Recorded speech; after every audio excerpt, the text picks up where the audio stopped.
नमस्कार दोस्तों, स्वागत है आप सभी का सीजीपीएससी नॉलेज हब के इस यूट्यूब चैनल पर। आज हम एक अधिकार वाला अधिनियम है हमारा बाल अधिकार संरक्षण आयोग अधिनियम। ये पूरा नाम रहेगा 2005, जो सुपरवाइजर की भर्ती परीक्षा में भी आने वाला है। तो इस पर मैं आज एक वीडियो लेके आ रही हूँ। कुछ स्वास्थ्य कारणों की वजह से मेरा वीडियो नहीं आ पा रहा था, इसके लिए हमें खेद है। अभी भी ठीक नहीं है, पर आप लोग के परीक्षा को ध्यान में रखते हुए वीडियो लाना इम्पोर्टेंट है। तो आज हम इस पर बात करेंगे।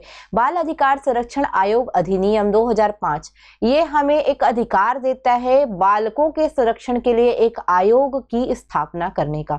तो हम पूरा इसको देखेंगे, कैसे ये आयोग स्थापित होता है, कैसे ये अधिनियम आया, पूरी चीजें आपको इसमें पता चलेगी। यदि आप हमारे चैनल पे नए होंगे तो बिल्कुल लाइक कर दीजिएगा वीडियो को, और चैनल को सब्सक्राइब करना मत भूलिएगा। बाकी जितने ओल्ड हमारे मित्र हैं वो सभी भी शेयर जरूर करेंगे और लाइक करेंगे और कमेंट भी करके बताएंगे कि आपको वीडियो कैसा लगा। चलिए, पहले हम लोग को सामने जो आपके सामने दिख रही है, नाम क्या लिखा है, बालक अधिकार संरक्षण आयोग अधिनियम 2005। यानी कि ये अधिनियम कहीं ना कहीं किसी न किसी प्रकार से आयोग की स्थापना के लिए ही बना होगा। तो देखते हैं इसमें कितने अध्याय हैं। तो आपको 7 अध्याय दिख रहे होंगे। अध्याय 1 है प्रारंभिक, जिसमें संक्षिप्त नाम विस्तार प्रारंभ की जानकारी मिलेगी। आयोग अध्याय जो 2 है उसमें जो है आपका राष्ट्रीय बालक अधिकार संरक्षण आयोग मिलेगा, जिसके कृत्यों की जानकारी अध्याय 3 में दिख रही है। आयोग के कृत्य और शक्तियां, ये अध्याय है, धारा नहीं है, इन्हीं के अंतर्गत धाराएं होंगी। फिर अध्याय 4 राज्य बाल अधिकार संरक्षण आयोग के में रहेगा। तो ये अध्याय 4 तक हुआ। 5 में बालक न्यायालय है। 6 में वित्त लेखा और संपरीक्षा है, जो केंद्र राज्य दोनों की दी हुई है। और 7वां है प्रकीर्ण, जो अन्य चीजें होती है वो 7वें अध्याय में दी गई है। तो अध्याय 1, 2, 3, 4, 5, 6, 7, अगर अध्याय को याद करना है तो पहले होता है शुरुआत प्रारंभ और अंतिम होता है प्रकीर्ण। तो अध्याय 1 और अध्याय 7 आपका खत्म। अध्याय 2 से पकड़ना है तो सबसे ऊपर क्या होता है हमारा राष्ट्रीय बाल अधिकार संरक्षण आयोग। उसके बाद उस आयोग का क्या होगा, कृत्य और शक्तियां, अध्याय 3 में। फिर राज्य में भी होगा राष्ट्रीय की तरह, तो राज्य बाल अधिकार संरक्षण आयोग होगा 4 में। तो यहाँ तक के 2, 3, 4 आप कर लिए। उसके बाद 5वां होगा बालकों के लिए, तो बालक न्याय, और 6वां होगा इन सभी की वित्त लेखा और संपरीक्षा के लिए, तो अध्याय 6 होगा। तो ये ध्यान रखिएगा, अध्याय 1 से 7 तक। चलिए आगे इसी में हम लोग पहुंचते हैं, नीचे जाते हैं थोड़ा सा और शुरू करते हैं। पहले थोड़ा सा परिचय देखते हैं, बताया क्या गया है इसके बारे में। बाल अधिकारों के संरक्षण के लिए राष्ट्रीय आयोग और राज्य आयोगों और बालकों के विरुद्ध अपराधों या बाल अधिकारों के अतिक्रमण के त्वरित विचारण के लिए बालक न्यायालयों का गठन और उससे संबंधित और उसके अनुषंगिक विषयों पर उपबंध करने के लिए एक अधिनियम है। कहने का तात्पर्य है कि जो ये अधिनियम है बाल अधिकार संरक्षण आयोग अधिनियम, ये इसीलिए है ताकि आप एक राष्ट्रीय आयोग या राज्य आयोग बना सको और बालकों के विरुद्ध जो भी बालक अधिकारों का अतिक्रमण कर रहा है उसका आप त्वरित विचारण कर सको, उस पर आप क्या कर सको, त्वरित कार्यवाही कर सको। यही ये बोला जा रहा है। भारत ने 1990 में संयुक्त राष्ट्र महासभा, ये याद रखिएगा, ये आपको पूरा अधिनियम में एज इट इज दिखेगा। 1990 में संयुक्त राष्ट्र महासभा का जो एक शिखर सम्मेलन हुआ, इसमें भारत ने भी भाग लिया था। इसमें ही माना गया कि बालकों को जीवित रहने, संरक्षण और विकास के संबंध में अधिकार है, जिसके लिए एक घोषणा इसी महासभा में होती है और उसे भारत अंगीकार करता है। याद रखिएगा, 1990 में संयुक्त राष्ट्र महासभा शिखर सम्मेलन में एक जो घोषणा की जाती है, भारत उसको अंगीकार करता है और इसी दिशा में 11 दिसंबर 1992 को बालक अधिकार संबंधी अभिसमय, ये नाम याद रखिएगा, बालक अधिकार संबंधी अभिसमय एक प्रकार की संधि है जिसको भी स्वीकार करता है कौन, भारत, 11 दिसंबर 1992 को। ये अंतरराष्ट्रीय स्तर पर भारत ने क्या किया है, ये अधिनियम में डला हुआ है, आपको मिल जाएगा एज इट इज। और बालक अधिकार संबंधी अधिसमय क्या है, तो एक अंतरराष्ट्रीय संधि है जो जितने लोग हस्ताक्षर किए हैं उनके लिए अनिवार्य बनाती है कि वो क्या करे, बालकों के अधिकारों की संरक्षा के लिए जो भी आवश्यक उपाय समझती है वो कर सके। तो भारत ने भी ये जो है स्वीकार किया है 11 दिसंबर 1992 को। ध्यान रखिएगा बाल अधिकार संबंधी अभिसमय को। थोड़ा सा बात करें बालकों के अधिकारों के संरक्षण को सुनिश्चित करने के लिए सरकार ने क्या किया है, तो नया पहल प्रारंभ किया है, और वह यह जो है जो संयुक्त राष्ट्र का चार्टर होता है, उसी ही राष्ट्रीय बालक चार्टर 2003 जो अंतर्राष्ट्रीय स्तर पे क्या किया गया, एक लाया गया, एक नई विचारधारा लाई बालकों के अधिकारों के संरक्षण के लिए, उसको भी भारत ने स्वीकार किया है। तो भारत ने क्या स्वीकार किया, राष्ट्रीय बालक चार्टर। कब स्वीकार किया है, 2003 में। ये डेट ही पूछेगा किसी चार्टर का, किसी अधिनियम का, किसी अभिसमय का भारत ने कब कब साइन किया, ये ज्यादातर पूछने वाला है जो अधिनियम में सामने च रहता है। उसके बाद मई 2002 में हुए बालकों के संबंध में संयुक्त राष्ट्र महासभा के विशेष सत्र में बालकों के लिए उपयुक्त विश्व के नाम से एक दस्तावेज जो है लाया संयुक्त राष्ट्र की महासभा ने। तो मई 2002 में ये भारत अंगीकार करता है। वर्तमान दशक के लिए सदस्य देशों द्वारा अपनाए जाने वाले लक्ष्य, उद्देश्य, युक्तियां और क्रियाकलाप इस जो आपका बालकों के लिए उपयुक्त विश्व नामक जो शीर्षक पर दस्तावेज था उसमें दिया गया है। तो मई 2002 में उन्होंने, भारत ने क्या अपनाया, संयुक्त राष्ट्र की महासभा ने जो अपने विशेष सत्र में बालकों के लिए उपयुक्त विश्व नामक जो दस्तावेज लाया था, उस दस्तावेज को भी भारत ने मान्य किया। इन सब को देखते हुए भारत को लगा कि हमें भी क्या करना चाहिए, एक आयोग की स्थापना करना चाहिए केंद्र स्तर पर और एक राज्य स्तर पर, जो कि क्या कर सके, बालकों का संरक्षण संवर्धन के लिए कार्य कर सके। तो ये यहाँ से ही आपकी शुरू होती है क्या, जो बालक अधिकार संरक्षण आयोग अधिनियम 2005 है वो। शुरुआत में ये सब चीजों को बताया है कि अंतरराष्ट्रीय लेवल पे क्या क्या प्रयास किए गए, तो भारत कैसे अपने तक ये लाता है। तो यहां से हो सकता है कि आप चीज को पूछ दे कब कहां पे साइन किया गया था। अब इसको पढ़ लीजिएगा, थोड़ा अधिनियम की भाषा है, समझ से परे होती है, थोड़ा कठिन रहता है, तो आप उसको थोड़ा तोड़ तोड़ के समझेंगे। चलिए आते हैं, अब हम शुरू करते हैं हमारा क्या, किसको, अधिनियम को। अधिनियम को शुरू करने के पहले ही जान लीजिए अधिसूचना। अधिसूचना 20 जनवरी 2006 को आई थी, यानी कि एक प्रकार से आप लागू बोलोगे तो 20 जनवरी 2006 को ही मान्य माना जाएगा अधिसूचना के बाद, क्योंकि ये बात करता है। चलिए धीरे धीरे पढ़ते हैं तो हमें जो है जो एक तरीके से बोल सकते हो पन्ने हैं वो क्लियर होते जाएंगे। जैसे पहला है प्रारंभिक, अध्याय 1 क्या है हमारा, प्रारंभिक। प्रारंभिक में हमारी क्या आएगी, तो धारा 1, अच्छे से याद रखिएगा धाराओं को। शुरुआत हो रही है तो शुरुआत में क्या बताएगा, संक्षिप्त नाम क्या होगा अधिनियम का, उसका विस्तार कहां कहां होगा, प्रारंभ कब होगा। तो क्या बोला गया है, अधिनियम का नाम है बाल अधिकार संरक्षण आयोग अधिनियम 2005। इसका विस्तार जम्मू कश्मीर राज्य को छोड़कर संपूर्ण भारत में है। चूंकि ये अधिनियम है, उस अधिनियम को पूछा जाएगा सुपरवाइजर में, तो उस अधिनियम में जो बातें हैं उसको आप मान्य करिएगा। अभी जम्मू कश्मीर राज्य है नहीं है, इस पर विवाद नहीं करना है आपको। उसके अलावा यह उस तारीख को प्रवृत्त होगा जब केंद्रीय सरकार राज्य पत्र में अधिसूचना नियत करे। तो अधिसूचना मैंने आपको कब बताया है, यहाँ पे आपको शुरुआत में ही बता दिया 20 जनवरी 2006, तो तब से ये प्रवृत्त माना जाएगा, उसी तारीख से लागू माना जाएगा, ये ध्यान रखिएगा। चलते हैं धारा 2 पे, जो कि है परिभाषाएं। इसमें अलग अलग परिभाषाएं आपको दिखेंगी। तो परिभाषाओं में इस अधिनियम में जब तक कि संदर्भ से अन्यथा अपेक्षित न हो, यानी कि परिभाषाएं तभी काम करती हैं जब तक आपसे कोई किसी चीज के बारे में पूछा ना जाए। जैसे यहाँ पे एक मिलेगा अध्यक्ष। अध्यक्ष क्या बताएगा, आयोग का, आयोग मतलब केंद्रीय आयोग का या राज्य आयोग का अध्यक्ष। अध्यक्ष से मतलब बालक अधिकार का मतलब क्या होगा, 20 नवंबर 1989 को बालक अधिकार संबंधी संयुक्त राष्ट्र अभिसमय जो लाया गया था, पहले ही लाया जा रहा है, भारत उसमें बाद में समर्थन देता है। तो उसमें जितने अधिकार दिए हैं, प्लस भारत ने जब 11 दिसंबर 1992 को क्या किया, इस संयुक्त राष्ट्र अभिसमय पर जब साइन किया, तब जितने अनुसमर्थित जो बालक के अधिकार थे वो सारे चीजों को बालक अधिकारों में डाला गया है। तो याद रखिएगा, आपको जो भी अभिसमय था, जो भी संयुक्त राष्ट्र जो अभिसमय था, जितने में भारत ने स्वीकृति प्रदान की, उसमें जितने प्रकार के बालक अधिकार दिए हैं वो सारे बालक अधिकार में आएंगे। ये परिभाषा बताएगी। आयोग का मतलब क्या होगा, तो आयोग का मतलब होगा धारा 3 में जो गठित होगा राष्ट्रीय बालक अधिकार संरक्षण आयोग। धारा 3 में जो है पहला ही है, राष्ट्रीय स्तर का रहेगा, उसी का मतलब होगा आयोग से। सदस्य क्या होगा, तो आयोग हो, यानी कि केंद्रीय आयोग बोलूंगी तो केंद्रीय समझना, या राज्य आयोग का कोई भी जो सदस्य है वो सभी सदस्य में आएंगे, याद रखिएगा। इसके अंतर्गत अध्यक्ष भी सदस्य से, जो सदस्य का अर्थ अध्यक्ष भी होता है, क्योंकि अध्यक्ष भी एक प्रकार का सदस्य होता है। अधिसूचना, तो अधिसूचना का मतलब तो आपको पता है, राजपत्र में जो प्रकाशित की जाने वाली जो भी सूचनाएं उसी को अधिसूचना कहा जाता है। विहित का मतलब क्या होता है, जितने नियम आएंगे वो सारे ही क्या कहलाएंगे, जो भी इस अधिनियम के अधीन नियम बने हैं सभी विहित कहलाएंगे। जब हम क्या करेंगे, नियम को रेफरेंस देंगे किसी चीज के लिए, तो उसी को विहित नाम से पढ़ेंगे। और राज्य आयोग से तात्पर्य क्या है, तो धारा 17 में जो गठित होने वाला राज्य बालक संरक्षण, जो बालक अधिकार संरक्षण आयोग है, उससे प्रेरित रहेगा। तो राज्य आयोग अलग है, केंद्र आयोग अलग है, दोनों का अलग अलग गठन होता है, आपको धीरे से पता चलेगा। चलिए स्टार्ट करते हैं। हमारा अध्याय 2 भी स्टार्ट होता है और उसी के साथ धारा 3 भी स्टार्ट होता है। अध्याय 2 जो राष्ट्रीय बालक अधिकार संरक्षण आयोग है, ध्यान रखिएगा राष्ट्रीय का बात कर रहा है, कौन सा? अध्याय 2। तो राष्ट्रीय बालक अधिकार संरक्षण आयोग है तो सबसे पहले क्या होगा? आयोग का गठन होगा। याद करिएगा सबसे पहले क्या होगा? आयोग का गठन। तो धारा 3 में ही आ जाएगा आयोग का गठन।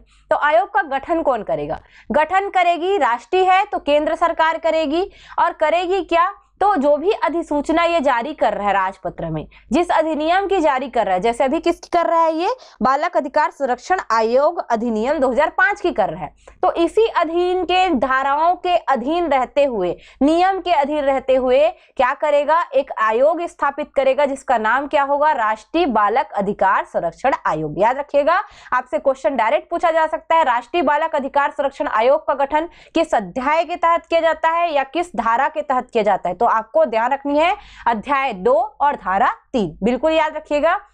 और केंद्र सरकार ही क्या करेगी? पूरी शक्तियां या सौंपे गए कार्य जो है उनका, जो भी केंद्र सरकार जो भी शक्तियां प्रदान करेगी, जो भी कार्य प्रदान करेंगे, वो उस निकाय को यानी कि उस आयोग को करना पड़ेगा। केंद्र सरकार स्थापित करेगी और इसको क्या काम भी केंद्र सरकार ही देगी।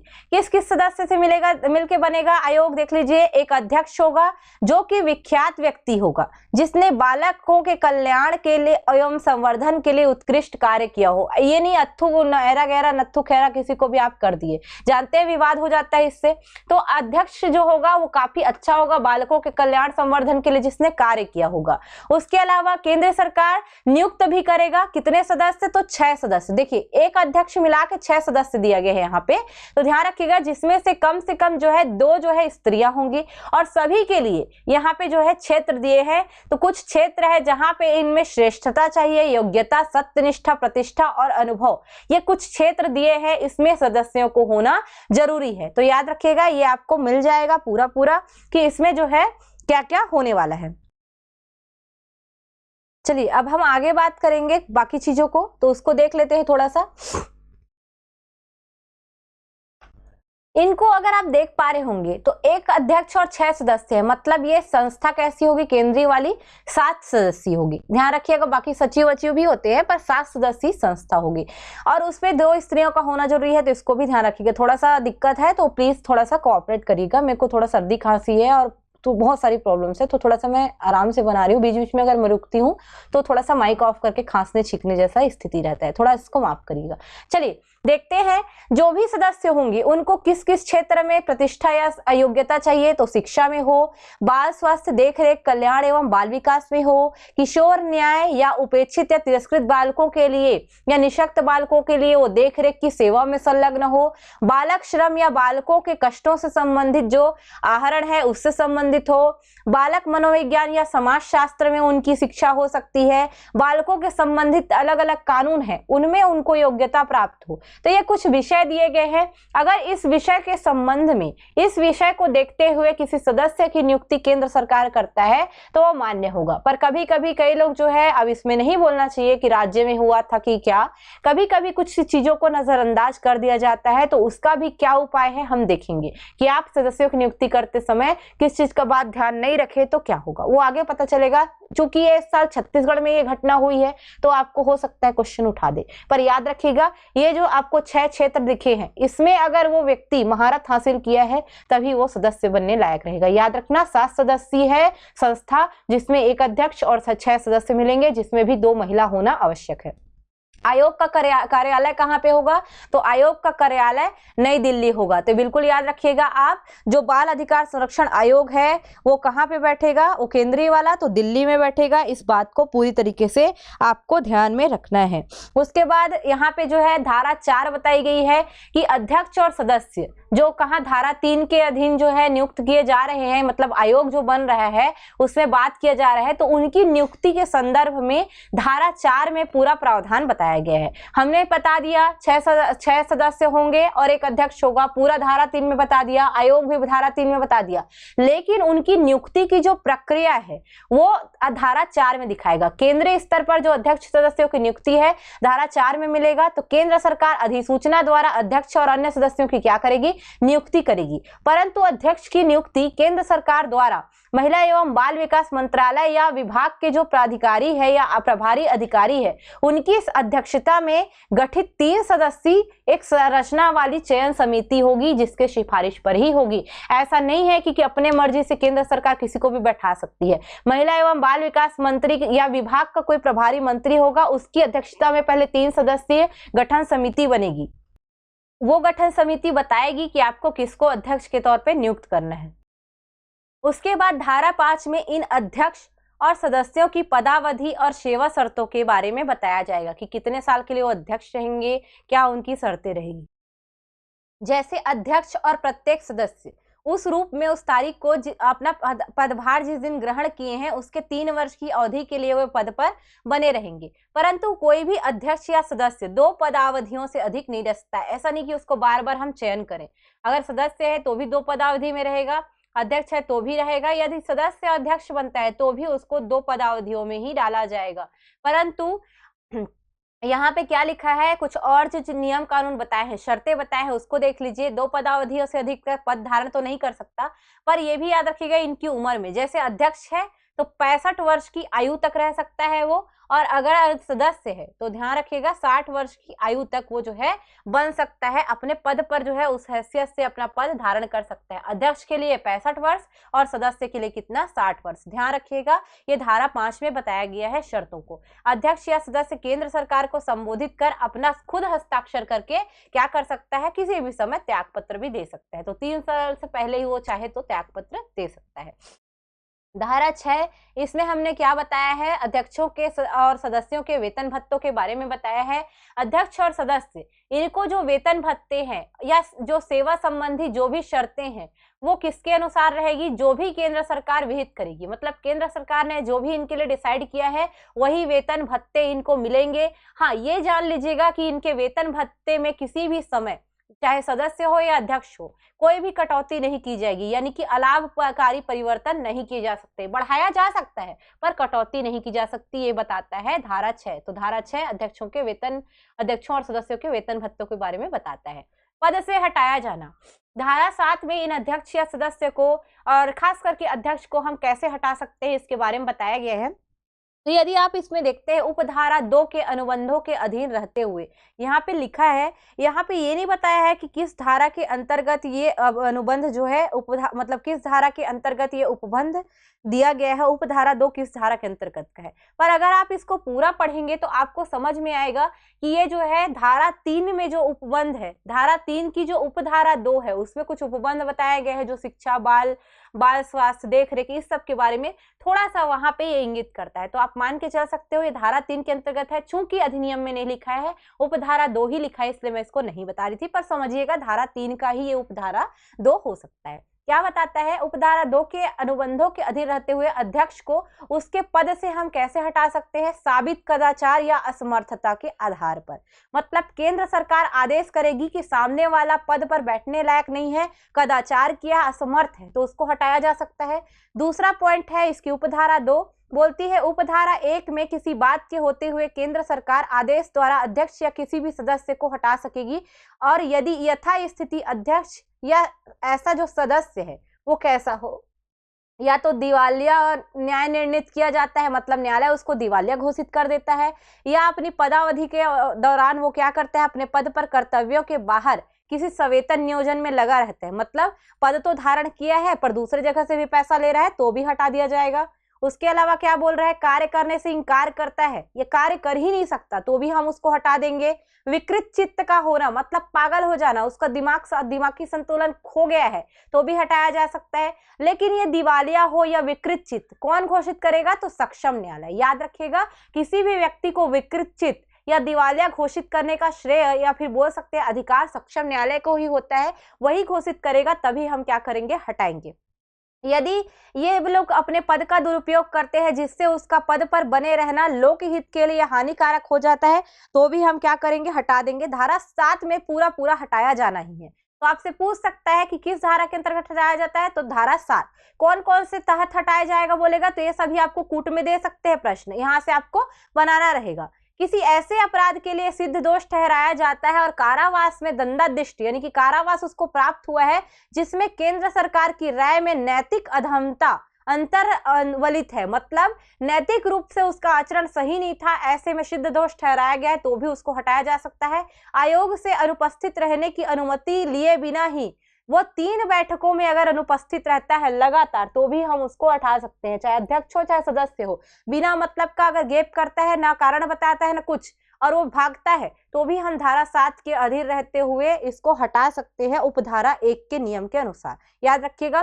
फिर यहाँ पे धारा 7 की जो तीसरी वाली पॉइंट है यानी कि उपधारा 3, इस धारा के अधीन रहते हुए किसी व्यक्ति को तब तक नहीं हटाया जाएगा जब तक कि उस व्यक्ति को उस मामले में सुनवाई का अवसर ना दे दिया गया हो। मतलब ऐसा नहीं है कि हमने जो है साबित कर दिया उपरोक्त व्यक्ति अच्छा नहीं है पर हम जो है हटाने के पीछे ही लग गए। भैया सामने वाले को क्या देंगे, हम मौका देंगे कि तुम अपना क्या करो, अपना पक्ष रखो, तो पक्ष सुनवाई का अवसर हम देने के बाद ही हटा पाएंगे। ये भी ध्यान रखिएगा, ऐसा मत समझिएगा पूरा हटा दिया जाएगा। चलिए धारा 8, अध्यक्ष या सदस्यों का जो द्वारा पद रिक्त किया जाना, मतलब खुद कैसे कर सकते हैं, तो यदि यथास्थिति अध्यक्ष या कोई सदस्य चाहे तो धारा 7 में वर्णित निर्धाताओं में से किसी एक के अधीन अगर हो जाता है तो अपने आप वो तो हट जाएगा। धारा 5 की उपधारा 2 के अधीन अपना त्याग पत्र निवेदित कर सकता है। धारा 5 में बताया गया था, जो उपधारा 2 थी वो बताया गया था कि क्या चीज है कि वो चाहे तो खुद ही क्या कर सकता है, पद त्याग कर सकता है। उसके बाद जो दूसरा पॉइंट है वो भी बता रहा है, उसको भी देख लीजिए इसका। यदि अध्यक्ष या सदस्य के पद में उसकी मृत्यु, त्याग पत्र या अन्यथा कोई कारण है, उसके कारण आकस्मिक रिक्ति होती है तो ऐसी रिक्ति को धारा 4 के उपबंधों के अनुसार 90 दिन के भीतर नई नियुक्ति करके भरा जाएगा। आपको पता है धारा 4 में नियुक्तियां बताई गई है अध्यक्ष सदस्यों की, तो अगर मान लो अध्यक्ष सदस्य मर जाता है, त्याग पत्र देता है या किसी प्रकार से उसका पद रिक्त हो जाता है तो हम उसी धारा 4 के अनुसार 90 दिन के भीतर यानी कि 3 महीने के भीतर, 3 माह के भीतर क्या करेंगे, उसकी भर्ती को वापस करेंगे, ये याद रखिएगा। और इस प्रकार नियुक्त व्यक्ति वह उस पदावधि की उस शेष अवधि के लिए धारण करेगा। मतलब ऐसा नहीं है कि वो उसका फिर से कार्यकाल शुरू होगा, जितना शेष अवधि बाकी है सामने वाले का वहां तक ही पद धारण करेगा, ये ध्यान रखिएगा। उसके बाद धारा 9 है। धारा 9 क्या बताता है, धारा 9 बताता है कि आयोग की कार्यवाहियां अविधि मान्य ना होना, मतलब जो इसकी नियुक्ति हुई है या कोई भी चीज हुआ है उसको अविधि मान्य घोषित नहीं किया जा सकता। किस शर्तों पर, ये हम जो है अभी देखते हैं। अभी आपको एक जो है घटना पता चली रही होगी जो छत्तीसगढ़ सरकार से थी, जो 65 साल की में भी आयु पूर्ण कर चुकी थी, मैं नाम नहीं लूंगी उनका, और उनको कहा गया था कि 8वीं पास उनकी योग्यता है, तो उनको जो है बाल अधिकार संरक्षण आयोग का अध्यक्ष नहीं होना चाहिए। तो यहाँ पे अगर मान लीजिए कोई भी रिक्तियां हैं या कोई भी संबंध है, आयोग जो कार्यवाहियां करती है वो अविधि मान्य नहीं होगी, मतलब अविधि मान्य किसी भी तरीके से जो है यहाँ पे नहीं होगा। कौन सी स्थिति में, तो आयोग का कोई कार्य या कार्यवाही केवल इस कारण अविधि मान्य नहीं होगी कि आयोग में कोई रिक्ति है या उसके गठन में कोई त्रुटि है, यानी कि उसको हम अविधि मान्य नहीं घोषित करेंगे। विधि मान्य मीन्स क्या होता है, जो कानून के अनुसार हो। अविधि मान्य क्या होता है, जो कानून के विपरीत हो। पर यहाँ पे धारा 9 साफ साफ कहता है कि कोई भी इनका किया गया जो भी कार्यवाही है उसको अविधि मान्य नहीं किया जा सकता। किस संबंध में, यदि आयोग में कोई रिक्ति है तो उसके गठन में अगर त्रुटि होती है, तो किसी व्यक्ति की अध्यक्ष या सदस्य के पद पर नियुक्ति हुई है उसमें कोई त्रुटि है तो भी अविधि मान्य नहीं होगी। आयोग की प्रक्रिया में कोई अनियमितता है जो मामले के गुणागुण पर प्रभाव नहीं डालती है तो भी इसमें नहीं की जा सकती। तो मैं भी अभी तक उनका बने रहना, इस जैसे धारा 9 में तो केंद्र का है, राज्य के लिए भी अपना है, तो उसी के तहत शायद अभी भी उनको नहीं हटाया गया है और वर्तमान में भी बनी हुई है। मैं नाम नहीं ले सकती इसलिए मैंने नहीं लिया है, पर ध्यान रखिएगा छत्तीसगढ़ में ये केस हुआ है, थोड़ा सा उनके योग्यता के संदर्भ में याचिका भी लगाई गई थी। चलिए, कार्यभार के संव्याहार के लिए प्रक्रिया, ये आयोग के लिए बताया गया है कि किस प्रकार वो लोग बैठक कर सकते हैं इसके बारे में और कैसे निर्णय लेंगे। तो धारा 10 इनके निर्णयों के बारे में बताता है। धारा 10 बताता है कि पहला पॉइंट ये बताएगा, आयोग अपने कार्यालय में ऐसे समय पर जो अध्यक्ष ठीक समझे नियमित रूप से अधिवेशन करेगा। मतलब अध्यक्ष जब उसको लगेगा कि हाँ करना चाहिए अधिवेशन तो करेंगे, किंतु अंतिम और अगले अधिवेशन के बीच 3 माह का अंतर नहीं होना चाहिए। यानी कि 3 माह से कम का अंतर जो है चलेगा, 3 माह से ज्यादा का नहीं होना चाहिए, लेकिन उनको अधिवेशन बुलाना जरूरी है। अधिवेशन में सभी जो निर्णय है बहुमत के आधार पर लिए जाएंगे, ऐसा नहीं कि अपने आप ले लिया जाएगा। अगर मत बराबर होता है तो इस स्थिति में अध्यक्ष वोट देगा या पीठासीन कोई व्यक्ति देगा। तो अध्यक्ष जैसे नहीं है तो पीठासीन व्यक्ति देगा, तो ये इसको हम द्वितीय मत या निर्णायक मत बोलेंगे। मतलब पहले तो बहुमत से हम निर्णय ले लिए, पर बराबर हुआ तो अध्यक्ष या जो पीठासीन अधिकारी है वो निर्णायक मत देगा, उसको कहते हैं हम द्वितीय मत। मतलब शुरुआत में अध्यक्ष को नहीं रहेगा, धारा 10 ये कहती है। अब यहाँ पे मान लीजिए अध्यक्ष नहीं है तो पीठासीन कौन होगा, तो जितने उपस्थित सदस्य रहेंगे अधिवेशन में उनमें से कोई चुना जाएगा जिसको हम पीठासीन मान लेंगे। आयोग किसी भी अधिवेशन में अपने कार्यभार के संव्यवहार के लिए प्रक्रिया के ऐसे अधिवेशन में गणपूर्ति सहित सभी नियमों का पालन करेगा जो केंद्र सरकार द्वारा विहित किए जाए। कहने का तात्पर्य है जो भी निर्णय लेगा बहुमत के आधार पर लेगा, ऐसा नहीं है कि कोई भी कार्य अपने हिसाब से करेगा। जितने केंद्र सरकार इसको निर्णय लेने के लिए जो भी अधिकार दिए गए हैं उसी के अनुसार ये पूरा काम करेगा। आयोग के सभी आदेश और विनिश्चय सदस्य सचिव द्वारा या इस निमित्त सदस्य सचिव द्वारा सम्यक रूप से प्राधिकृत आयोग के किसी अन्य अधिकारी द्वारा भी अधिप्रमाणित किए जाएंगे। इस लास्ट पॉइंट का मतलब है जो भी आयोग निर्णय लेगी बहुमत के आधार पे और जो भी आदेश लाएगी वो अध्यक्ष सदस्य और सचिव जो रहेंगे वो तो साथ में, उसके साथ साथ जो है कोई अधिकारी अगर उनको अधिप्रमाणन करने के लिए रखा गया है, इस आयोग के ऊपर रखा गया है किसी अधिकारी को, तो उसके द्वारा भी अधिप्रमाणित किए जाएंगे। मतलब अटेस्टेड करेगा कि सामने वाले आयोग ने ये कार्यवाहियां किया है। तो इसको जो है अटेस्टेड करने के लिए हो सकता है एक अधिकारी हो या सदस्य सचिव भी इसको कर सकते हैं, ये बोला गया है। चलिए आते हैं धारा 11। थोड़ा लंबा है, लंबा क्लास चलेगा, पर जिसको भी सुपरवाइजर की परीक्षा में अच्छा परफॉर्मेंस करना है वीडियो बीच में छोड़ के मत भागिएगा। मैं साफ सब बता रही हूँ, पूरा आयोग को मैं एक साथ ही पढ़ा रही हूँ क्योंकि। चलिए धारा 11 पे आते हैं। आयोग के सदस्य सचिव अधिकारी और अन्य कर्मचारी कौन होंगे, इन पे जानिए। तो केंद्र सरकार अधिसूचना द्वारा संयुक्त सचिव या अतिरिक्त सचिव की पंक्ति से नीचे, याद रखिएगा इसको, संयुक्त सचिव या अतिरिक्त सचिव की पंक्ति से नीचे का अधिकारी किसी भी दशा में सदस्य सचिव के रूप में नियुक्त नहीं किया जा सकेगा। मतलब जो भी आयोग में सचिव रहेगा उसको संयुक्त सचिव या अतिरिक्त सचिव की पंक्ति का, उसके बराबर का अधिकारी हो या उससे ऊंचा हो, उससे नीचे का अधिकारी नहीं रहेगा। ये पॉइंट पूछा जा सकता है। आयोग को ऐसे अन्य अधिकारी और कर्मचारी जो है उपलब्ध कराएगा केंद्र सरकार, जो कि क्या कर सके, जो केंद्र सरकार द्वारा दिए गए जितने भी कृत्य हैं उनका दक्षतापूर्ण पालन कर सके। मतलब केंद्र सरकार ही क्या करेगा, संयुक्त सचिव अतिरिक्त सचिव के पंक्ति का ही अधिकारी लेगा या उससे ऊपर का लेगा इसके सदस्य सचिव के रूप में, और उस जो भी कार्य केंद्र सरकार देती है उसको दक्षतापूर्ण कर सके ऐसे ही कर्मचारियों को उपलब्ध करवाएगा। ये नहीं कि अयोग्य को करवा दे। सदस्य सचिव आयोग के क्रियाकलापों के उचित प्रशासन, उसके दिन प्रतिदिन प्रबंध के लिए जो भी कार्य होंगे उसके लिए उत्तरदायी होगा, और जो भी शक्तियां इनको केंद्र सरकार प्रदान करेगी उसके तहत ये कार्य करेगा, उनका निर्वहन करेगा। मतलब सदस्य सचिव केंद्र सरकार द्वारा दिए गए नियमों का पालन करेंगे, यही बताया गया है। हमारा तीसरा पॉइंट इसी में है। आयोग के प्रायोजन के लिए नियुक्त सदस्य सचिव अन्य अधिकारियों और कर्मचारियों के संदेह वेतन और भत्ते तथा उनकी सेवा के अन्य निबंधन और शर्तें वे होंगी जो केंद्र सरकार द्वारा विहित किए जाए। मतलब हमने जो है यहाँ पे सदस्य सचिव तो बना लिया, तो ये सदस्य सचिव जो रहेगा जिसमें जो भी अधिकारी कर्मचारी रहेंगे उनको अन्य जो अधिकारी कर्मचारी है उनके समान ही वेतन भत्ते दिए जाएंगे। उनकी जो सेवा है वो पूरी चीजें जो है उसी शर्तों पे होगी जो केंद्र सरकार क्या करेगी, विहित करेगी। तो चाहे अध्यक्ष हो, चाहे सदस्य हो, चाहे सचिव हो, केंद्र सरकार अपने हिसाब से सेवा शर्तें सभी के लिए रखेंगी, किसको कितना वेतन मिलना है, भत्ता मिलना है, तो ये ध्यान रखिएगा।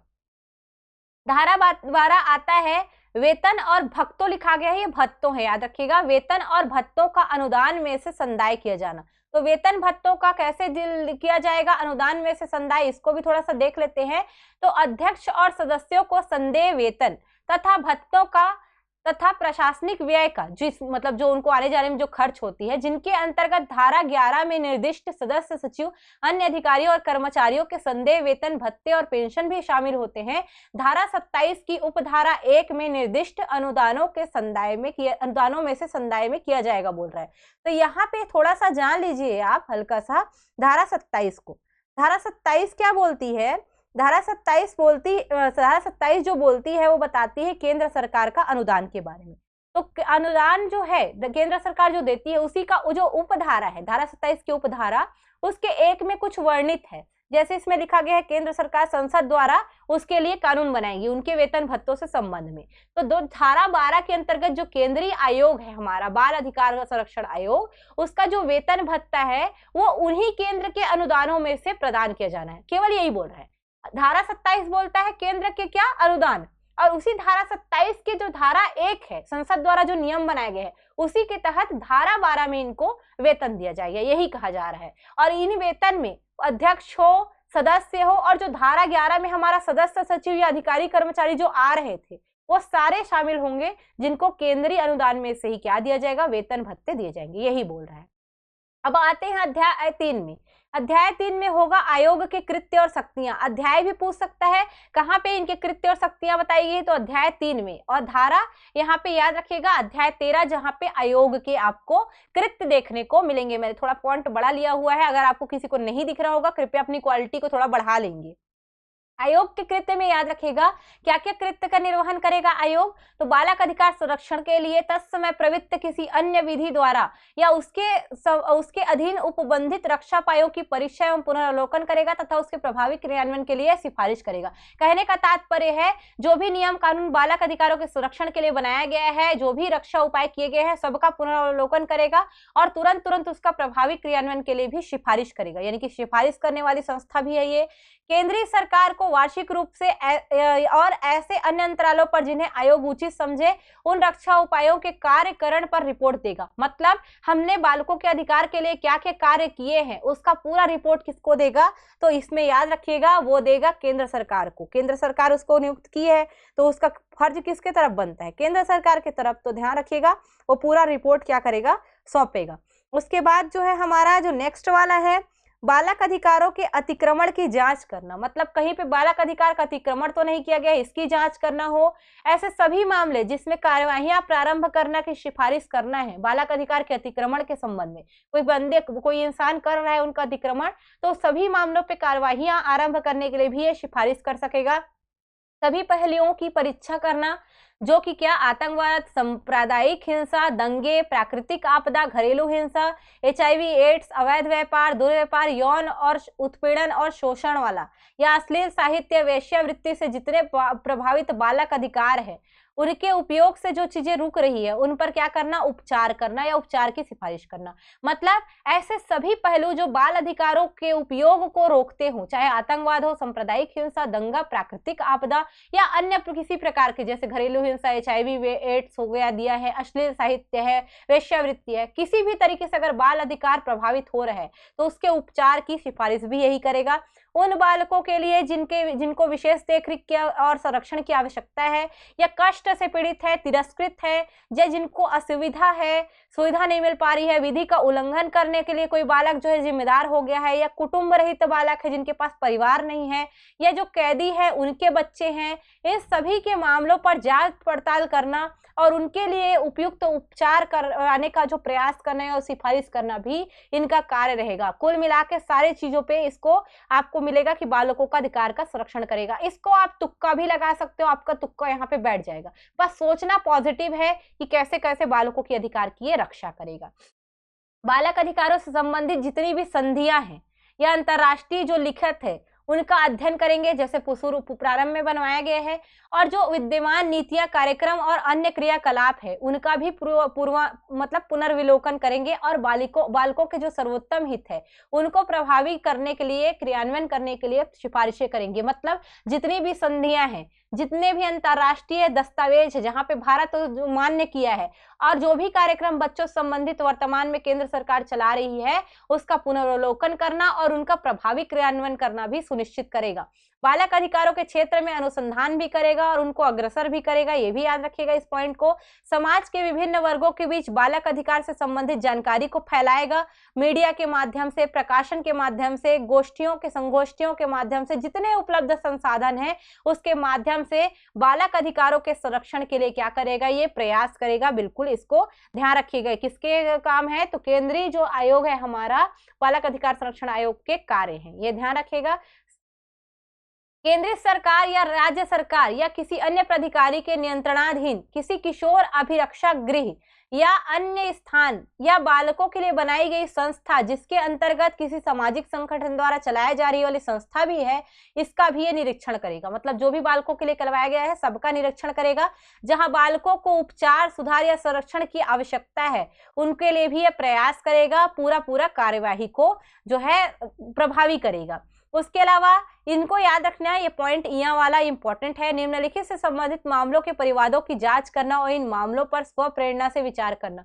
कुछ पॉइंट है जिस पर ये स्व प्रेरणा से भी कार्य कर सकते हैं या इनके परिवादों की जांच करते हैं, जिसमें आता है बालक अधिकारों से वंचन और उसका अतिक्रमण, बालकों के संरक्षण और विकास के लिए उपबंध करने वाली विधियों का अक्रियान्वयन यानी कि नहीं हो रहा है या अतिक्रमण हो रहा है, इसके बारे में खुद विचार कर सकता है, किसी से पूछने की इसको जरूरत नहीं है।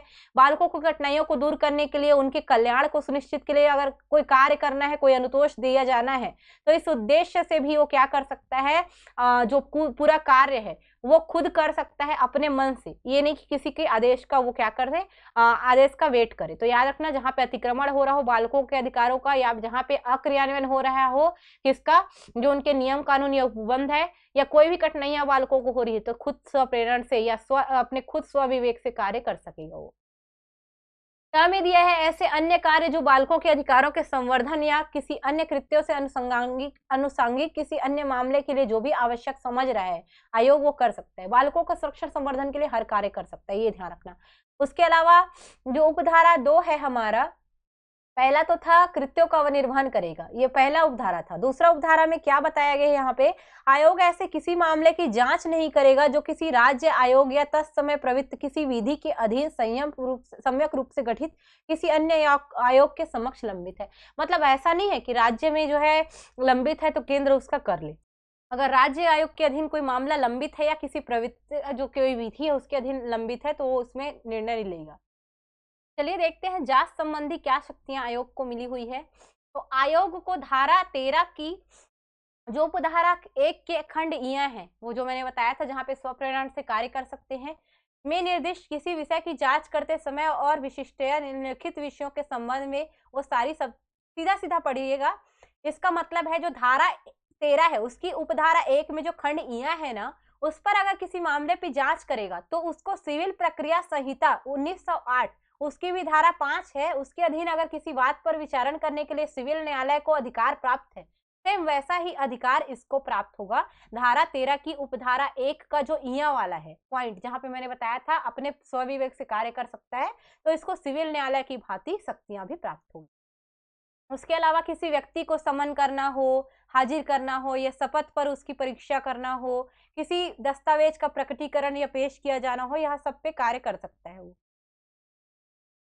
उसके अलावा शपथ पत्रों पर साक्ष्य लेना, यानी कि अगर किसी कार्यवाही में लिया जा रहा है सामने वाले शपथ पत्रों पर साक्ष्य लेगा। किसी न्यायालय या कार्यालय से किसी लोक अभिलेख या उसकी प्रतिलिपि की अध्यपेक्षा करना, मतलब उसका वेट करना, कोई अभिलेख न्यायालय से आएगा उसका वेट करना कार्य है इसका। उसके अलावा साक्ष्यों और दस्तावेजों की परीक्षा के लिए कमीशन निकालना, ये भी जो है उनका कृत्य है। अलग अलग चीजें हैं रहती हैं उनके में।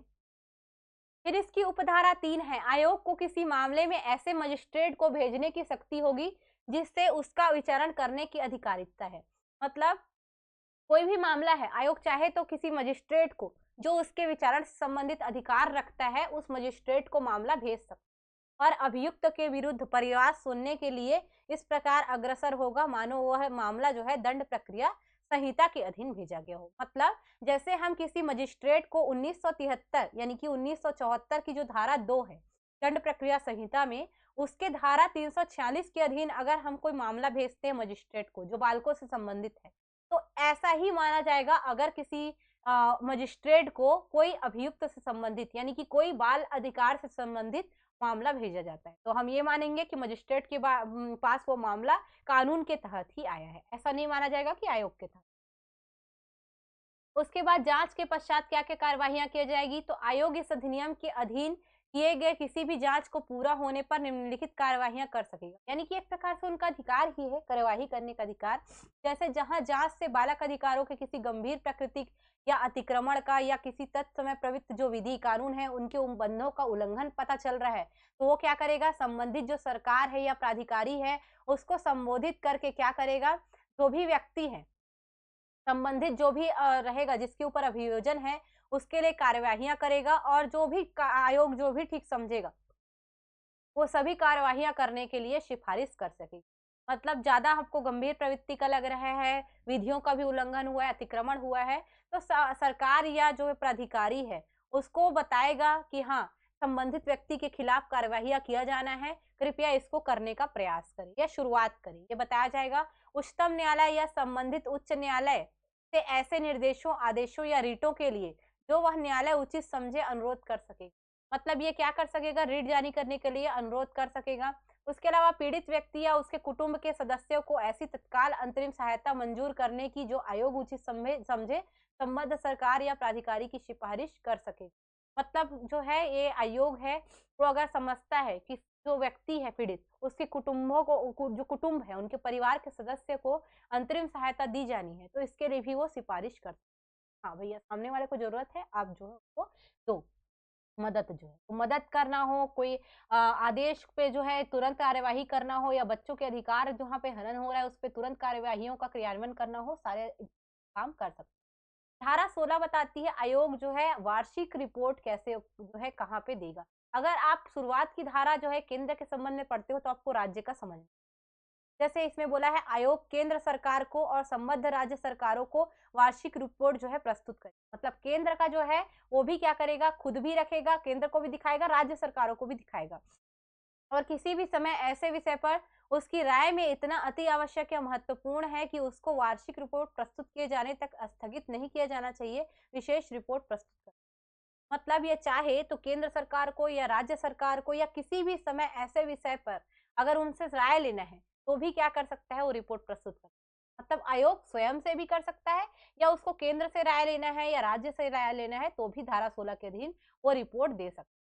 यथास्थिति केंद्रीय सरकार या संबद्ध राज्य सरकार आयोग की वार्षिक और विशेष जो रिपोर्ट है उस पर जो भी सिफारिश की गई है उन पर कार्यवाही करने के लिए क्या करेगा, सामने वाले को बताएगा। जो भी यथास्थिति संभव होगा और जो संसद और राज्य विधानमंडल के द्वारा बनाए गए जो कानून है, जो नियम है उनके अधीन होगा, उसके तहत क्या बोलेगा, इन सभी रिपोर्टों की जो प्राप्ति होगी उसकी तारीख के 1 वर्ष के भीतर ये क्या करेगी, रखवाएगी। कहने का तात्पर्य है कि अगर केंद्र सरकार को या राज्य सरकार को संबंधित जो आयोग है उन्होंने क्या दिया, रिपोर्ट दिया, तो रिपोर्ट पे हमको क्या करना है, तुरंत तुरंत कार्यवाही करना है, उनके सिफारिशों पर तुरंत तुरंत अमल करना है।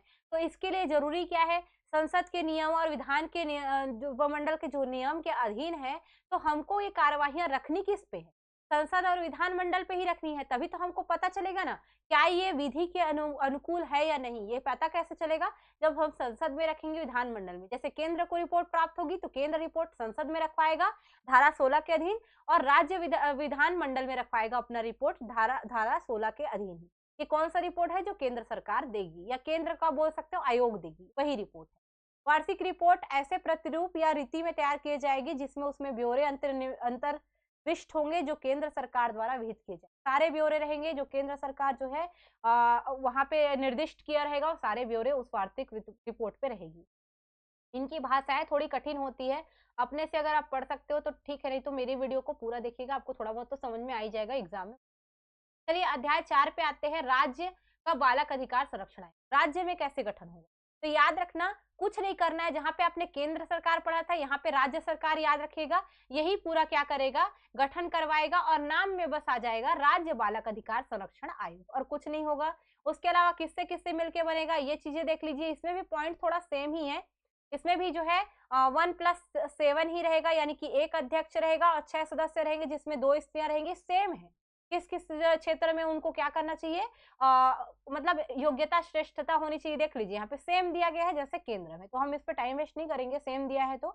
उसके अलावा मुख्यालय, राज्य आयोग का मुख्यालय कहाँ पे होगा, जहाँ पे राज्य सरकार अधिसूचना देगा। जैसे अभी राज्य का कहाँ है बोलोगे तो आपको मिलेगा रायपुर में, हमारे यहाँ राज्य क्या है तो रायपुर में। ये धारा 17 के अधीन जो है राज्य के आयोग का गठन किया। अब राज्य के आयोग का गठन हो गया तो उसके अध्यक्ष और सदस्यों की नियुक्ति कहाँ पे होगी, तो धारा 18 में कंटिन्यू चलेगी जैसे सेम था। तो यहाँ पे जो भी अध्यक्ष सदस्यों की नियुक्ति करेगी, जैसे केंद्र सरकार 3 सदस्य समिति के उसमें करता था सिफारिश में, सेम राज्य सरकार करेगा। तो इसमें याद रखना सारे जो अध्यक्ष की नियुक्ति है, सदस्यों की नियुक्ति है, प्रभारी जो है सारी चीजों को जो देख रेख है वो किसके सिफारिश पे करेगी, तो जो महिला एवं बाल विकास से संबंधित जो मंत्रालय है उसका प्रभारी मंत्री है उसकी अध्यक्षता में ही गठित 3 सदस्यीय जो समिति है वही करेंगे। सेम टू सेम रहेगा। उसके बाद इनके पदावधि और सेवा शर्तें देख लीजिए। जैसे अध्यक्ष है या सदस्य है, कब तक पदभार ग्रहण करेंगे, तो 3 वर्ष तक, जैसे पहले हुआ था सेम वैसे ही, उससे अधिक नहीं होगा और 2 पदावधियों से अधिक नहीं हो सकता।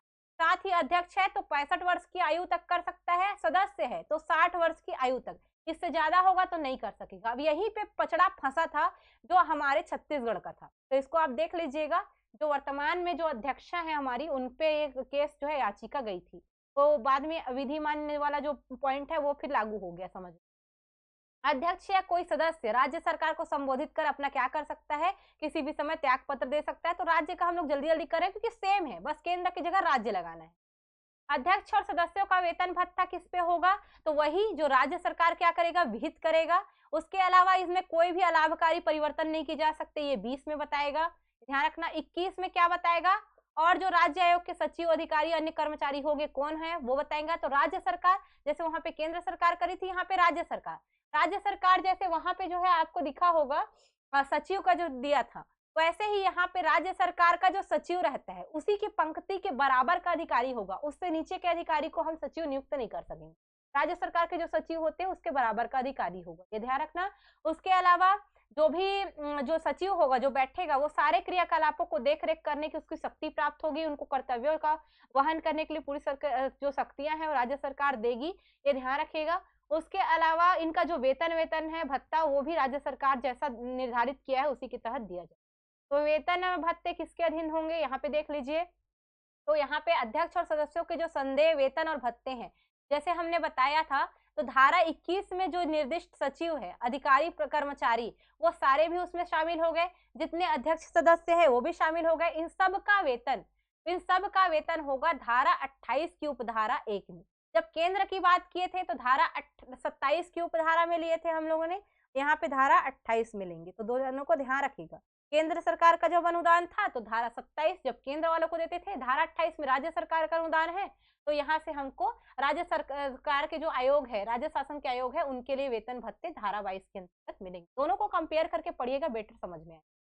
फिर आते हैं वार्षिक रिपोर्ट या विशेष रिपोर्ट। तो आयोग है क्या करेगा, राज्य सरकार को एक वार्षिक रिपोर्ट देगा, पूरा बताएगा सारी चीजों को, या उसको लगता है किसी भी समय कि मुझे शासन को रिपोर्ट देनी चाहिए तो ये देगा, ये ध्यान रखना। उसके अलावा सरकार उपधारा 1 में निर्दिष्ट सभी रिपोर्टों को, जो यानी कि ये वाली जो रिपोर्ट है उसको क्या करेगा, उसके अंतर्गत जो भी सिफारिशें की गई हैं या जो भी कोई भी स्पष्टीकरण मांगा गया है उसको क्या करेगा, जो राज्य का विधानमंडल है, चूंकि ये राज्य का है तो राज्य के विधानमंडल में दोनों सदन, जैसे विधानसभा है और विधान बोल सकते हो आपका परिषद, तो जहां विधान परिषद हो और विधानसभा दोनों है उसके प्रत्येक सदन में रखेगा। लेकिन जहां पर केवल क्या विधानसभा है तो उस विधानसभा में ही रखवाएगा, यानी कि विधानमंडल के दोनों सदनों पर उस राज्य आयोग द्वारा सौंपे गए रिपोर्ट को रखना जरूरी होता है। तो यहाँ पे हमारे यहाँ छत्तीसगढ़ में केवल विधानसभा है, तो इसमें जो धारा 23 के तहत जो भी रिपोर्ट आयोग देगी उसको हम कहाँ रखेंगे, विधानसभा में रखेंगे, ये ध्यान रखना। उसके अलावा ये प्रारूप और रीति राज्य सरकार जो है अंतर्निविष्ट जो किए रहेंगे उसी के अनुसार उसी ब्यौरे, पूरे ब्यौरे जो है उस रिपोर्ट पर रहेंगे। जो भी राज्य सरकार निर्धारित की रहेगी उसी ब्यौरे पर, उसी प्रारूप पे पूरा रिपोर्ट तैयार किया जाएगा, अपने मन से कुछ भी नहीं। अब उसके बाद थोड़ा सा अलग होता है, वो ये है राष्ट्रीय बालक अधिकार संरक्षण आयोग से संबंधित कतिपय उपबंध का राज्य आयोगों पर लागू होना। ये थोड़ा सा अलग है। उस समय जो थोड़ा सा अविधि मान्य वाला जो था वो वहां पे आया था, यहाँ पे उसको धारा में नहीं बताया गया है, तो हम उस पे इसलिए मैंने उसको बात को छोड़ा था कि अब उसको किस बेस पे अभी भी रखा गया है, हटाया नहीं जा रहा है, वो मंत्री ही जाने या हमारे मुख्यमंत्री पर नहीं जाना है। चलिए आते हैं धारा 24। अब यहाँ पर से वापस दोनों के लिए देखना, जो राष्ट्रीय बालक अधिकार संरक्षण आयोग है वो राज्य पे भी कैसे करेगा, राज्य आयोगों को कैसे मानना पड़ेगा उसका निर्णय, तो ध्यान रखिए धारा धारा 8, धारा 9, धारा 10 और धारा 13 की उपधारा आप पहले चेक कर लीजिए जाके, और धारा 14 और धारा 15 के उपबंध जो राज्य आयोग है उनको निम्नलिखित उपांतरों के अधीन रहते हुए लागू होंगे और प्रभावी होंगे। मतलब राज्य आयोग के लिए भी क्या होंगे, वो प्रभावी होंगे जो धारा 7, 8, 9, 10 और उसके अलावा 13 की उपधारा 1 और 14 की धारा 14 और धारा 15 में है, वो सब राज्य के लिए भी लागू होंगे। तो इसमें दिया है कैसे प्रभावी होंगे।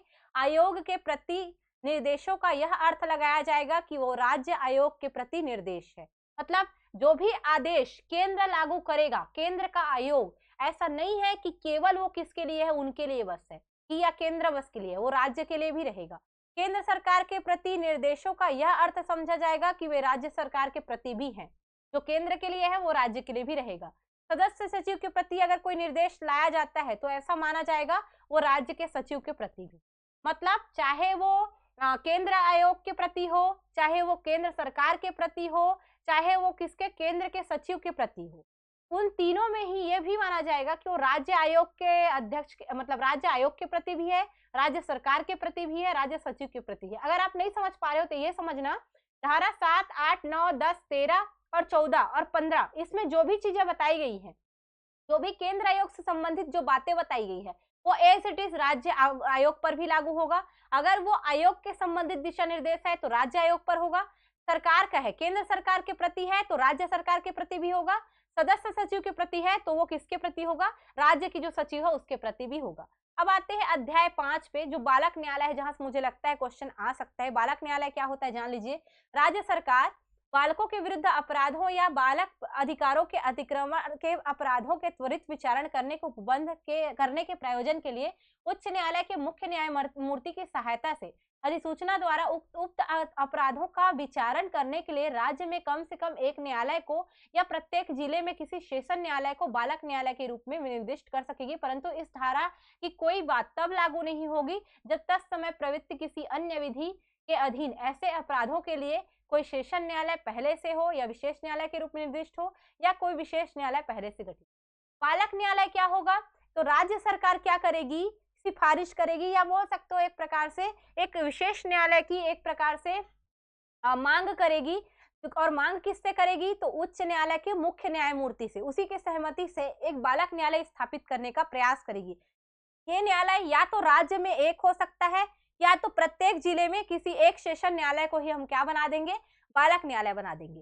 पर अगर न्यायमूर्ति को पता है कि ऑलरेडी सेशन न्यायालय या विशेष न्यायालय है जो कि बालकों के लिए है, या फिर कोई न्यायालय जो पहले से ही गठित किया गया है, तो न्यायमूर्ति क्या करेगा, बोलेगा मना करेगा। ऑलरेडी सेशन न्यायालय में चल रहा है या कोई विशेष न्यायालय पहले से है तो बोलेगा बालक न्यायालय हम उसी को बना देते हैं, अलग से करने की जरूरत नहीं।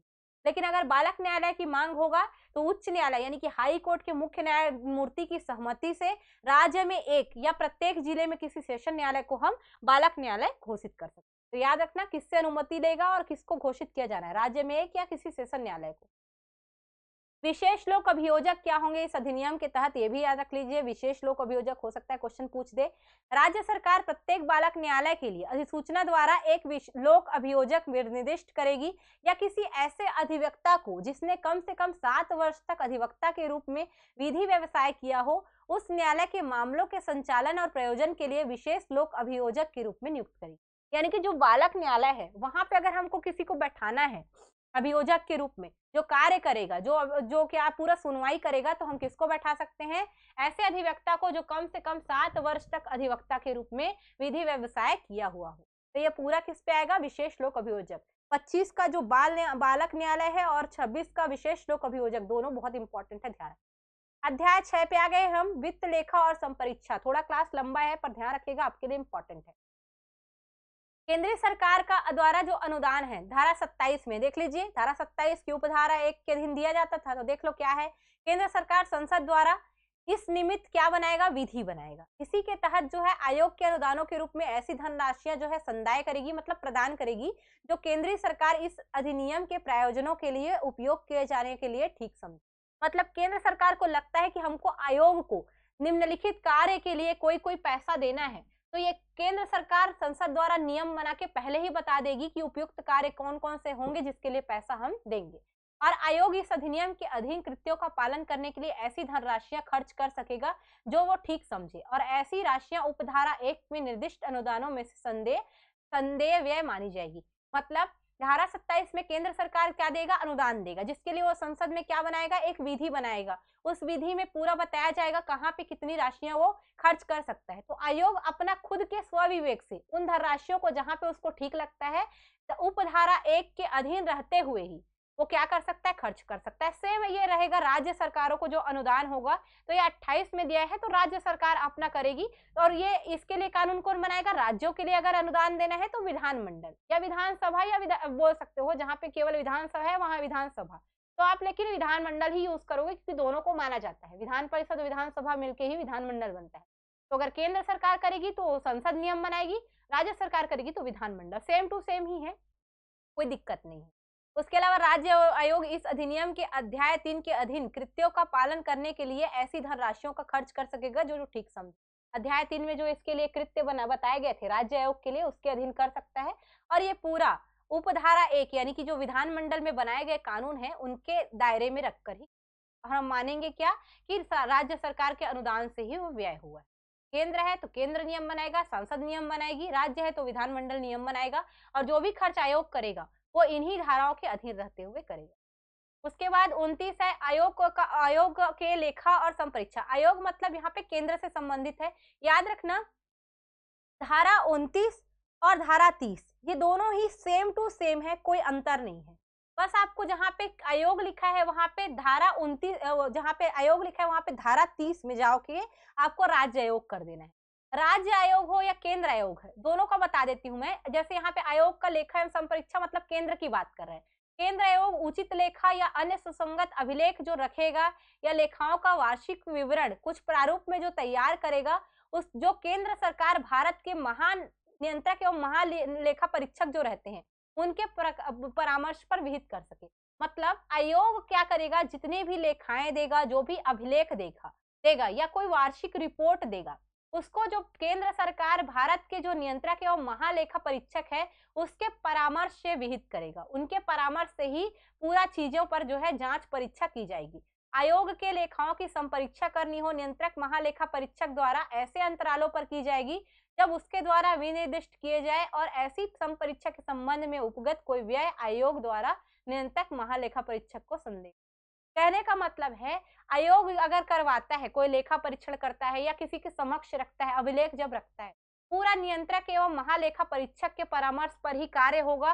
पूरा वही क्या करेगा, जांच पड़ताल करेगा। तो याद रखना सीएजी भारत का जो नियंत्रक एवं महालेखा परीक्षक है, चाहे राज्य का रिपोर्ट हो चाहे केंद्र का रिपोर्ट हो, दोनों की ही वही क्या करेगा, जो भी परीक्षा करनी है संपरीक्षा वही करेगा।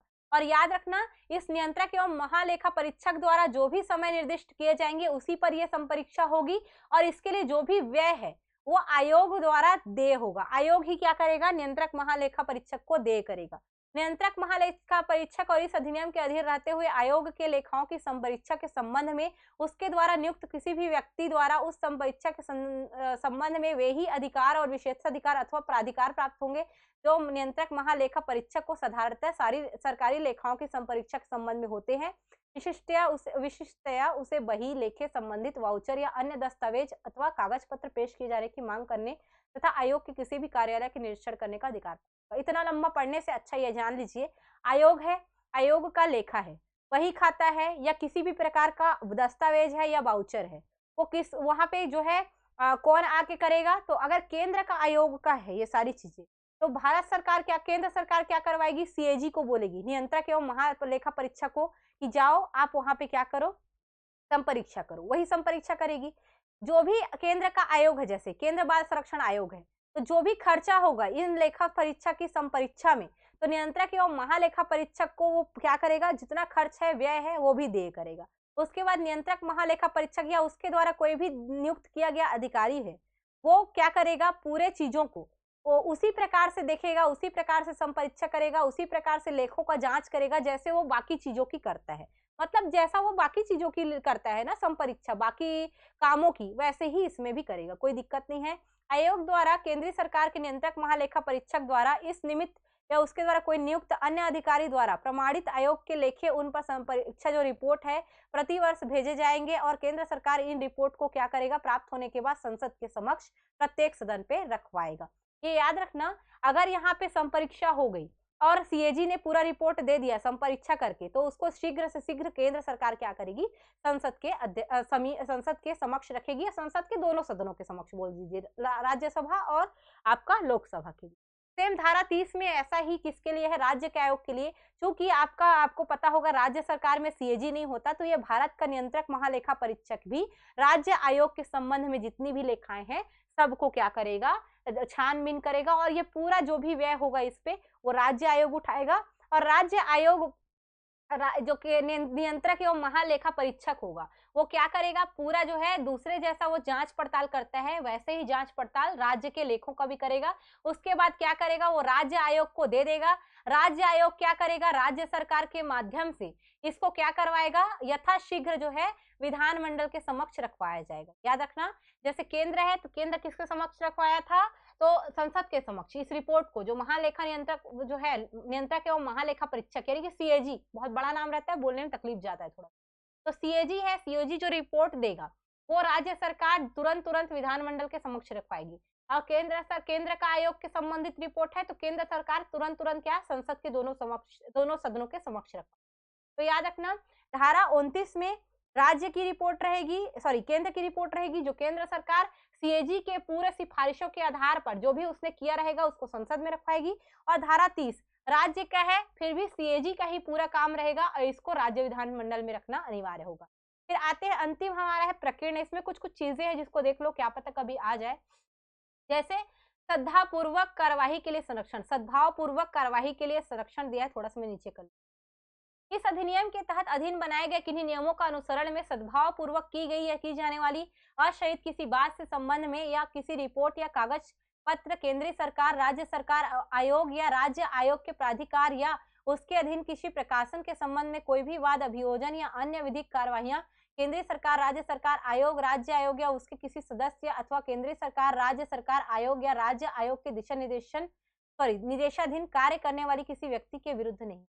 कहने का मतलब है कि जो भी कार्यवाहियां किसके अधीन किया गया है, इस अधिनियम के अधीन, यानी कि बालक अधिकार संरक्षण के अधीन किया गया है, चाहे वो कार्यवाही राज्य आयोग करे, केंद्र का आयोग करे, राज्य सरकार करे, केंद्र की सरकार करे, या फिर कोई भी विधिक कार्यवाही हो रही है, उस वाद के लिए उस व्यक्ति के विरुद्ध हम कोई भी प्रकार से मतलब एक तरीके से क्या कर सकते हैं, किसी व्यक्ति के विरुद्ध नहीं कर सकते। मतलब जो भी निर्देशन अनुसार हम कार्य कर रहा है व्यक्ति, चाहे केंद्र सरकार हो, राज्य सरकार हो, कोई सदस्य हो, अध्यक्ष हो, आयोग का, चाहे राज्य का आयोग हो, चाहे केंद्र का आयोग हो, जो भी व्यक्ति इस पर कार्य कर रहा है, मतलब जो भी व्यक्ति सद्भाव पूर्वक कार्यवाही कर रहा है, हम उस व्यक्ति के खिलाफ याचिका दायर नहीं कर सकते। सीधी सी बात है, अगर आप किसी व्यक्ति के खिलाफ सुनवाई कर रहे हो, आयोग अगर किसी व्यक्ति के खिलाफ सुनवाई कर रहा है, तो आयोग मतलब कोई व्यक्ति है, वो आयोग के किसी व्यक्ति के विरुद्ध कोई भी कार्यवाही के लिए मांग नहीं कर सकता कि सामने वाले ने मेरे साथ गलत किया, ऐसा कहना चाह रहा है। तो सद्भाव पूर्वक किए गए कार्यवाही के लिए संरक्षण किसको मिलेगा, तो केंद्र सरकार को, राज्य सरकार को, आयोग, दोनों प्रकार के आयोग के सदस्य, अध्यक्ष सभी को मिलेगा। इनके खिलाफ कोई भी याचिका वगैरह नहीं लगाई जा सकती। धारा 32 अध्यक्ष, सदस्य और अन्य अधिकारियों का लोक सेवक होना। आयोग, राज्य आयोग का प्रत्येक सदस्य और इस अधिनियम के अधीन कृत्यों का निर्वहन करने के लिए आयोग या राज्य आयोग में नियुक्त प्रत्येक अधिकारी भारतीय दंड संहिता 1860 का 45 यानी कि धारा रहती है उसके अंतर्गत की धारा 21 के अंतर्गत लोक सेवक समझा जाएगा। मतलब जो है भारतीय दंड संहिता की धारा जो रहती है, धारा उपधाराएं रहती है, उनके तहत लोक सेवक समझे जाएंगे। मतलब आप समझ लीजिए, जैसे भारतीय दंड संहिता है 1860 का 45 की धारा 21, इसमें बताया गया है कि अधिकारी कौन होंगे या लोक सेवक कौन होंगे।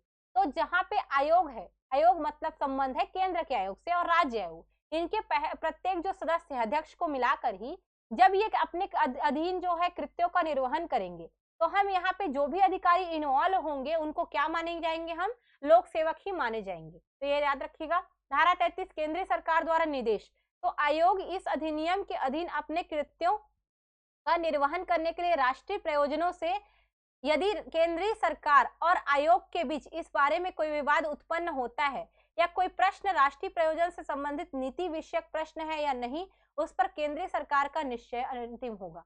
मतलब अगर ऐसी स्थिति आती है जब आयोग किसी राष्ट्रीय प्रयोजन का कार्य कर रहा है, उस पर कृत्य कर रहा है और यहाँ पे केंद्र सरकार के बीच उनके बीच मतभेद की स्थिति उत्पन्न होती है, दोमत आता है, तो उसमें केंद्र सरकार का निर्णय ही अंतिम होगा। ये बोल रहा है केंद्रीय सरकार द्वारा जो भी निर्देश है उसमें केंद्र का निर्णय अंतिम माना जाएगा अगर विवाद की स्थिति आयोग के साथ किसी भी प्रकार की बनती है।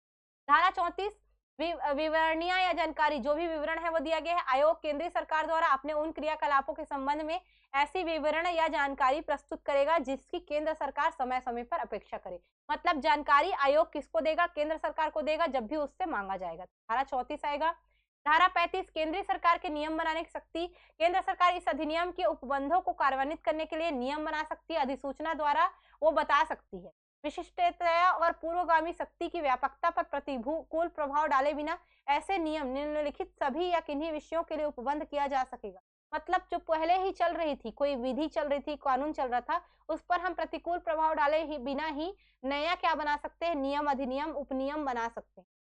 तो इसमें देख लीजिए कौन कौन सा है जिसको आप जो है उपबंध किया जा सकता है। तो आयोग के अध्यक्ष सदस्यों की सेवा के निर्बंधन है ये और शर्तें। धारा 6 के अधीन उनके वेतन भत्ते हैं, इस पर काम कर सकता है। उसके अलावा आयोग द्वारा धारा 10 की उपधारा 4 के अधीन अधिवेशन में उसके कारोबार के व्यवहार के संबंध में उनके द्वारा अनुसारित की जाने वाली जो प्रक्रिया है उनके संबंध में कोई कानून नियम परिवर्तित कर सकते हैं। वे शक्तियां और कर्तव्य जिनका प्रयोग और पालन धारा 11 की उपधारा 2 के अधीन आयोग सदस्य सचिव द्वारा किया जाएगा, उसके लिए भी केंद्र सरकार कानून बना सकती है। क्या क्या करेगा? मतलब सीधी सी बात है, केंद्र सरकार अलग अलग चीजों पे कानून बना सकती है, चाहे उनके सेवा के निर्बंधन शर्तों के संबंध में हो अध्यक्ष और सदस्यों की, चाहे उनके कारोबार के संव्यवहार के लिए हो, चाहे उनकी शक्तियां से संबंधित हो, पूरी चेंजेस केंद्र सरकार को करने का अधिकार प्राप्त होगा। धारा 11 की उपधारा 3 के अधीन आयोग के अधिकारियों और कर्मचारियों के जो वेतन भत्ते हैं उन पर भी निर्बंधन और शर्तें ये भी कर सकता है काम ये। धारा 29 की उपधारा 1 के अधीन आयोग द्वारा तैयार किए जाने वाले जो लेखा रिपोर्ट विवरण है उसके अभिलेख का प्रारूप भी केंद्र सरकार अपने हिसाब से चेंज करती है। तो केंद्र सरकार जो जो चीजें बताई गई है जहाँ पे केंद्र सरकार विहित करे लिखा होगा सबको आप यहाँ पे तुक्का मार सकते हैं। उसके अलावा इस अधिनियम के अधीन बनाया गया प्रत्येक नियम बनाए जाने के पश्चात यथाशीघ्र संसद के प्रत्येक सदन के समक्ष रखा जाएगा। जैसे ही सत्र बुलाया जाएगा, है ना, कुल 30 दिन की अवधि के लिए ये रखा जाएगा संसद सत्र। यह अवधि एक सत्र में या दो या दो से अधिक अनुक्रमिक सत्रों में पूरी की जा सकेगी, पर 30 दिवस ही होगा। यदि उस सत्र के या पूर्वोक्तिक अनुक्रमिक सत्र के ठीक बाद के सत्र के अवसान के पूर्व दोनों सदन उस नियम में कोई परिवर्तन करने के लिए सहमत हो जाए तो तत्पश्चात ऐसे परिवर्तित रूप में ही प्रभावित होगा। मतलब मान लीजिए सत्र चल रहा था, रखा गया, सत्र चलते चलते ही बीच में सत्रावसान होना था, पर किसी जो एक बोल सकते हो किसी एक मतलब पक्ष है या एक सदन है वो उसमें कुछ परिवर्तन कर दे तो परिवर्तित रूप में प्रभावी जरूर हो। ऐसा नहीं है कि एक ने कर दिया दूसरे ने नहीं किया तो इसमें प्रॉब्लम हो। दोनों सदन अगर किसी प्रकार का परिवर्तन कर रहे हैं तो परिवर्तित रूप में मान्य हो। यदि उक्त अवसान के पूर्व दोनों सदन सहमत हो जाए कि नियम नहीं बनाया जाना चाहिए तो तत्पश्चात वो निष्प्रभाव भी हो जाएगा। किंतु इन नियम के ऐसे परिवर्तित या निष्प्रभाव होने से पहले उनके अधीन की गई किसी बात की विधि मान्यता पर प्रतिकूल प्रभाव नहीं पड़ेगा। मतलब ये है कि सदन के समक्ष रखा जाएगा, दोनों सदन देखेंगे, जब सदन के सत्र लगेंगे उसमें हम क्या करेंगे, परिवर्तन करेंगे तो परिवर्तन सहित लागू होगा, परिवर्तन नहीं किए तो परिवर्तन के बिना ही लागू होगा। अगर दोनों सदन ने बोल दिया कानून नियम नहीं बनाने चाहिए तो नहीं बनाया जाए, परंतु जो पहले से चल रहे जो विधि मान्यता है या जो भी चीजें हैं उस पर प्रतिकूल प्रभाव इस बात का नहीं पड़ेगा, इस नियम में क्या चीजें थी और क्या उसको किया गया। उसके अलावा राज्य सरकार के नियम बनाने की जो शक्ति है वो राज्य सरकार है, विधानमंडल पे इसको रखेगी, विधानमंडल उसमें कार्य करेगा पूरा। अधिसूचना द्वारा राज्य सरकार राज्य के लिए कानून नियम बनाएगी और इसमें भी वही है सारी चीजें कि पूर्वजों में जो चल रही बातें हैं उन पर कोई प्रतिकूल प्रभाव डाले भी नहीं कार्य करेंगे। जैसे राज्य आयोग के वेतन भत्ते हैं, सदस्य के सेवाओं के संबंध में है ना, धारा 20 के अधीन उसके वेतन भत्ते हैं, इस पर कार्यवाही करना हो। धारा 24 के अंतर्गत जो गठित है ना, जो जिसके अंतर्गत बैठकें होती है, कारोबार का संव्यवहार होता है, उसके संबंध में कोई प्रक्रिया हो, कोई शक्तियां हो जिनका पालन हमको इन सेवकों से करवाना है, धारा 21 की उपधारा 2 के अधीन है ना, राज्य सचिव वाला जो है उसको भी चेंज कर सकता है। धारा 21 की उपधारा 3 के अधीन राज्य आयोग के अधिकारियों और कर्मचारियों के वेतन संबंधी जो सेवाएं हैं उस पर है, या फिर बोल सकते हो जो भी रिपोर्ट है उनसे संबंधित जो प्रारूप बनाता है इस पर चेंजेस कर सकता है। मतलब वेतन भत्ते, उनके बैठक, उनके कृत्य, उनकी सेवाओं से संबंधित निबंधन और शर्त और उनका लेखा का जो प्रारूप है, ये 5 चीजें समझना, चाहे केंद्र हो चाहे राज्य हो, दोनों के अधीन ही आएगा, बस धाराओं में अंतर दिखेगा। ये सारे टॉपिक अगर रहे तो राज्य सरकार और केंद्र सरकार अपने अपने तहत जो है इसको चेंजेस कर सकते हैं। और ये याद रखना, राज्य का है तो राज्य में विधानमंडल में ये आएगा। राज्य विधानमंडल के जो है एक सदन है तो उस सदन के समक्ष रखा जाएगा पूरी बात को, चाहे चाहे नियम कानून हो, और उसके बाद देखा जाएगा कि विधानमंडल क्या उस पर निर्णय। लास्ट धारा है हमारा कठिनाइयों को दूर करने की शक्ति। यदि अधिनियम में कोई कठिनाइयां उत्पन्न होती है तो केंद्र सरकार राजपत्र में प्रकाशित आदेश द्वारा उन उपबंध ऐसे उपबंध कर सकेगी जो क्या कर सके, कठिनाइयों को दूर करने के लिए आवश्यक हो, जो कि उपबंधों से असंगत ना हो, मतलब इससे विपरीत न दिखाई दे। परंतु ऐसा कोई भी आदेश इस अधिनियम के प्रारंभ की तारीख से 2 वर्ष की अवधि की समाप्ति के पश्चात नहीं किया। मान लीजिए 2006 में ये राजपत्र पे आया तो 2008 तक का समय था कि कर सकते थे, अब इसमें कोई कारण नहीं किया जाए ऐसा वाला। इस धारा के अधीन किया गया प्रत्येक आदेश किए जाने के पश्चात यथाशीघ्र संसद के प्रत्येक सदन समक्ष रखा। जो भी आदेश आएगा, यानी कि कठिनाइयां दूर करने के लिए भी अगर कोई नियम कानून बनाया जाएगा तो यथाशीघ्र उसको कठिनाइयों को दूर करने के लिए पूरा नियम एक प्रकार से संसद जो है बना सकती है। ये केंद्र सरकार जो बोल सकते हो संसद है।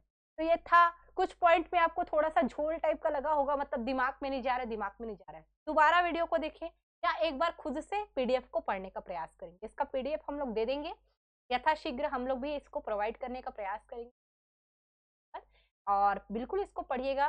थोड़ा सा यहाँ पे धाराओं की भाषा कठिन है तो हमको भी समझाने में थोड़ा, तो हम लोग दूसरों की तरह इसमें आप लोग के लिए छोड़ दें, आपको मझधार में डाल दें ऐसा, तो अपनी तबीयत सेहत को ख्याल रखते हुए आपको पसंद नहीं होंगे तो चलिए अभी विदा लेते हैं।